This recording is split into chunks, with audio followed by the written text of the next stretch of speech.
Flamengo. Vamos lá. Não é o melhor momento do Flamengo na temporada. Eu acho, e já disse isso em outra oportunidade, que o grande rival do Flamengo no futebol brasileiro e continental chama-se Palmeiras. O Palmeiras está num nível aqui, o Flamengo um nível um pouco abaixo. E aí, diante de tantas dificuldades, de baixas no elenco e também de algumas cobranças envolvendo atletas e o próprio técnico Felipe Luiz, qual a importância do jogo de hoje?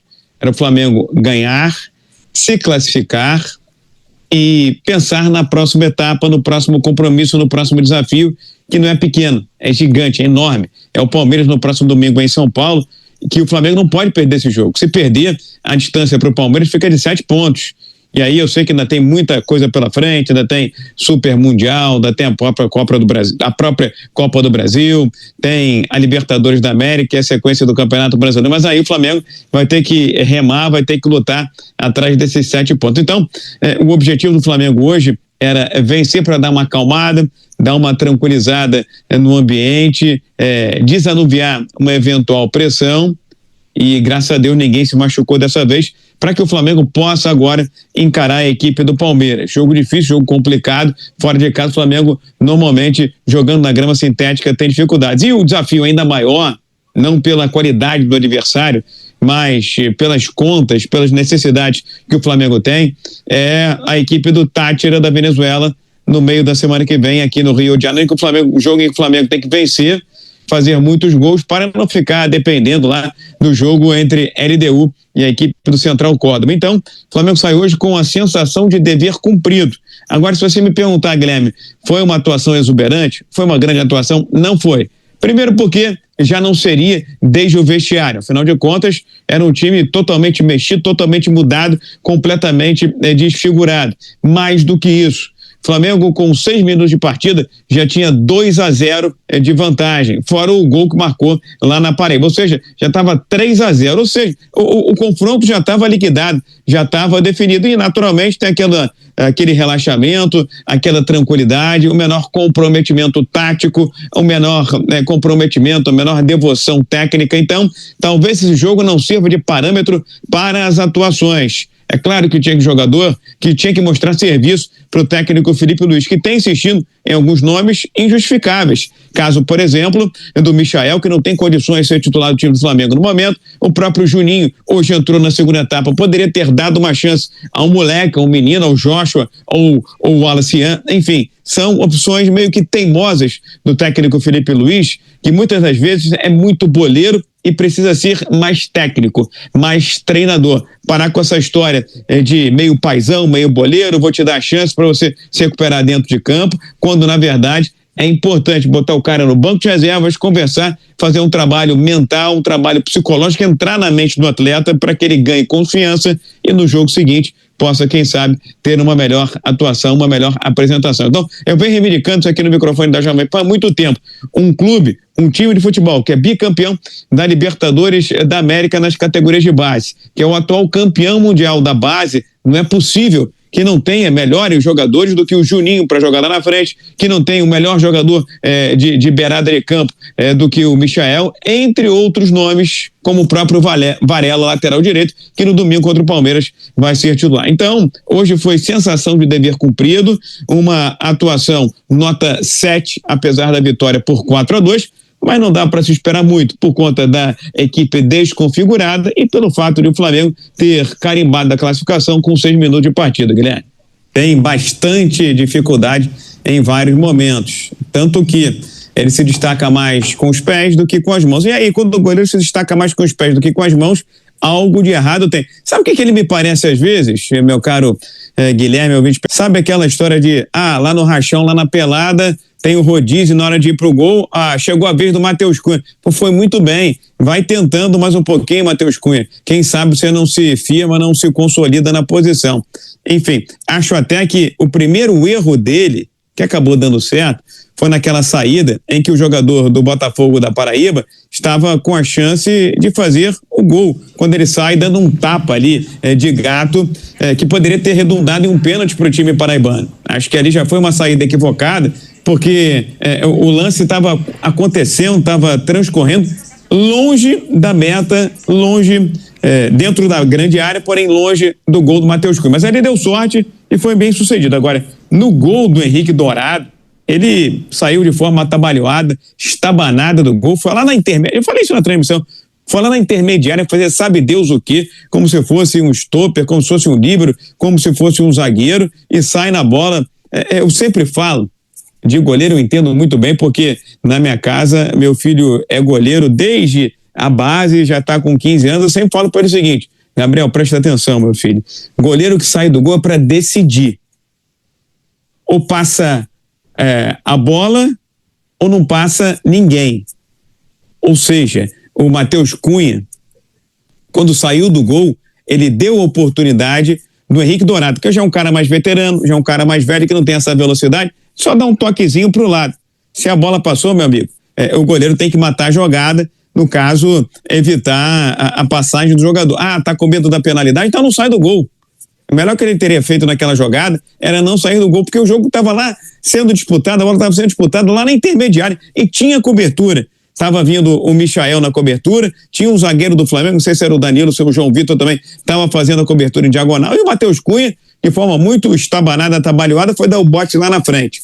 Mas enfim, no lance anterior, ele também fez uma saída ousada e acabou dando certo. O fato é que ele é o goleiro reserva, menos preocupação para o torcedor do Flamengo, até porque o Rossi vive uma grande fase e porque está sendo bastante exigido. Com relação como vai compor, como é que vai formar, como é que vai se organizar o Flamengo para o jogo contra o Palmeiras, acho que o técnico Felipe Luiz, já sabedor das limitações físicas do elenco, que é heterogêneo pra caramba, a gente vai falando disso há muito tempo aqui no microfone da Jovem Pan, diante das baixas ali na volância e também da falta de uma plenitude física do Pedro, eu entendo que a melhor formação do Flamengo no domingo, se não puder contar com o Pulgar, se não puder contar com o Alan, se não puder contar com o Dela Cruz, se não puder contar com o Plata, já não vai contar mesmo com o Wesley, trazer o Gerson para segundo no meio de campo, Everton Araújo como cabeça ali, protegendo a zaga, o Arrascaeta um pouco mais à frente, e lá no trio da frente tem que ser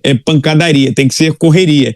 Luiz Araújo aberto de um lado, Cebolinha do outro, e o Bruno Henrique centralizado. Eu detesto, eu odeio, eu abomino o Bruno Henrique como centroavante, mas diante de um adversário equilibrado, mais encorpado, jogando em casa na grama sintética, o Flamengo vai ter que se impor fisicamente, vai ter que botar correria. Então vai ter que ser desse jeito. Agora, tomara que alguém da volância possa se recuperar o mais brevemente possível e ser uma boa surpresa para o jogo de domingo. Quem sabe esse nome seja o Dela Cruz. Vai ser jogo duro, vai ser jogo difícil, eu diria até com cara de decisão muito precocemente antecipada, viu, Guilherme? É isso, né, João? Assim, o nosso ataque, né, vive um momento, vou dizer que de turbulência, né, mas não vive a sua melhor fase, né? O próprio Bruno Henrique, o Mischa, né, o Cebolinha, o Pedro voltou muito bem, nesses últimos jogos já teve uma queda, mas por outro lado a gente vê um Arrascaeta mais finalizador, mais participativo, mais goleador. Isso faz parte, né? Uma temporada muito longa, como a gente falou, estamos só em maio. Então, em algum momento, os nossos atacantes vão voltar a performar aquilo que eles estão acostumados. É verdade. Inclusive, o Arrascaeta é o artilheiro do Flamengo no ano. Tem 10 gols. É um número realmente impressionante. Ele que não jogou ontem, foi preservado. E agora fica a expectativa, o que será feito. O Arrascaeta, será que ele vai participar contra o Botafogo da Paraíba quarta-feira? Ou será preservado porque é o seguinte, Emerson, olha aqui, ó, já tem até um banner aqui prontinho, ó, olha aqui, olha aí, Palmeiras e Flamengo, é decisão, né, Emerson?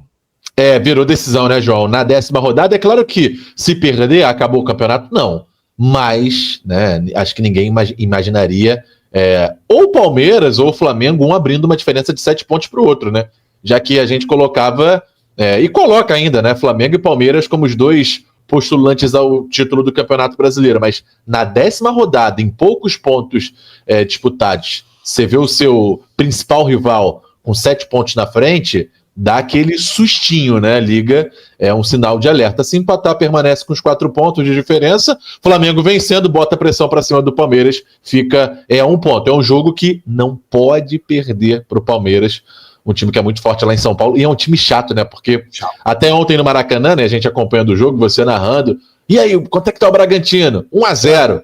Coisa linda. Tudo era só um golzinho da gente, 1-0 aqui, 1-0 lá, Flamengo líder. Palmeiras empata, vira, e a gente ficou no 0-0.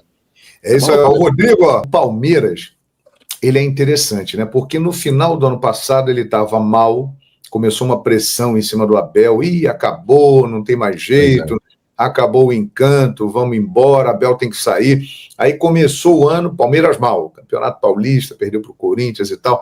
Aí começa a Libertadores da América, e o Palmeiras, depois de perder para o Corinthians, começa a se arrumar, ele bota o Estevão ali no meio, arruma o time, liga de novo, e voltou a ser aquele Palmeiras dos últimos anos, competitivo, um time chato, luta até o final. E é esse Palmeiras que o Flamengo vai encarar domingo. E eu concordo plenamente com você, Emerson. Acho até que um empate não é um mau resultado, porque manteria 4 pontos, beleza. Agora, se perder... tá no início, faltarão 28 rodadas. Mas, gente, esse time do Palmeiras, todo mundo sabe como é. É um time regular e competitivo. Se abrir 7 pontos, é uma vantagem muito boa e que vai dar para administrar legal. Então, é um jogo que, além da rivalidade, que é muito grande e recente, ele ganhou realmente esse caráter aí de grande decisão. E, cara... O De La Cruz hoje veio a notícia. Primeiro, uma notícia boa, Emerson. Ele não vai precisar passar por cirurgia. Não é uma lesão que exija cirurgia. Porém, ele está com um edema no joelho e já começa um tratamento. É possível que ele só volte no Mundial, viu, Emerson? É uma pena, né? De La Cruz é um jogador muito, muito importante, né, João? Nesse meio do campo tem muita qualidade, apesar dele ser baixinho, ele briga, ele vai pra cima, ele reclama com a arbitragem. É realmente um jogador diferenciado, gosto muito do futebol do De La Cruz. E a gente tá sofrendo com isso, né? Nesse jogo contra o Botafogo, ainda mais, né? Porque não vou nem falar do Alan, que é um jogador que hoje é reserva, mas sem Pulgar, sem Gerson, sem Arrascaeta e sem Plata, sem quase 4 titulares, né? Plata, na minha opinião, é um dos titulares. Se você pega o Barcelona, se no Barcelona aí você tira Rafinha, o Yamal, tira um zagueiro meio campo, tira o Pedro, acabou o time, né? Complica. Qualquer time no mundo sentiria, né? E o Flamengo jogou praticamente sem o seu meio campo, né? Titular. Exato. E no espaço do campo ali importante, né? O coração, o próprio Felipe Luiz fala muito isso, né? Que o meio-campo, especialmente os volantes, na opinião dele, o volante acaba sendo o coração do time, então jogou sem o coração e jogou sem o cabeça, né? Que é o Arrascaeta, que é o cara que manda aí desse time do Flamengo, né? Agora, o que chama a atenção é que quando o Flamengo não joga, quando o Arrascaeta não joga, o time sente, né, João? Faz tempo, hein, Mexô? Faz tempo, hein? Se bobear desde lá 2019 e tal, nunca teve alguém. Tinha o Everton Ribeiro, né? Mas eles trabalhavam juntos. Mas quando um saía, a coisa dava uma desarrumada também. Ou seja, o Arrascaeta realmente tanto que essa é uma das prioridades do Flamengo, isso dito pelo próprio José Boto, é uma das prioridades do Flamengo para o meio da temporada aí, contratar gente para aquele setor ali de criação, né? Porque ontem, mais uma vez, ficou muito claro isso, né, Show? Essas foram as notícias do nosso Flamengo, como sempre. Créditos e agradecimentos na descrição. Até a próxima.